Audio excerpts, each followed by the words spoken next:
Napakadali lang po talaga sagutan ang neuro examination or psychiatric psychological examination.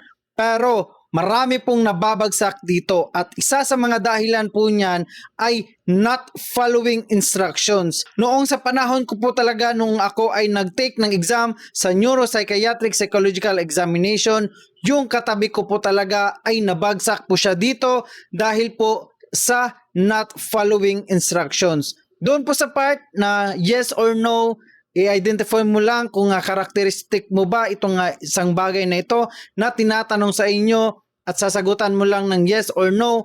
Pero hindi po niya sinunod yung instruction. Ang nangyari kasi pati yung aptitude test tulad ng agree, disagree, partially disagree, strongly disagree ay sinagutan din niya na wala pa namang instructions. Noong nakita po siya ng isang psychologist na nag-advance na po siya na nag-answer sa aptitude test, automatic na po siyang na-disqualified at hindi na po siya nakapagpatuloy. At dahil po sa nangyari, ito po ay naging aral sa amin nung kami ay hindi pa naman natapos yung lahat ng parte ng examination ng neuro. Kaya napaka-importante na sumunod po kayo dapat sa mga instruction nila. Kung ano lang po dapat na part ng neuro ang sasagutan, yun lang po dapat yung sagutan ninyo. Huwag po kayong mag-advance na sasagutan yung mga katanungan ng aptitude test, yung yes or no, at iba pa pong parte ng examination. Napakadali lang po talaga ng examination. Kaya yung ibang aplikante ay nai-excite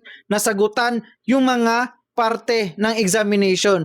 Pero hindi po sila nag-following instruction. At dahil doon ay hindi na po sila nakaproceed sa iba pang parte ng examination ng neuro at hindi na din sila nakaproceed sa medical phase. Kaya napaka-importante po talaga once again na sumunod kayo sa instruction at huwag pa una-una.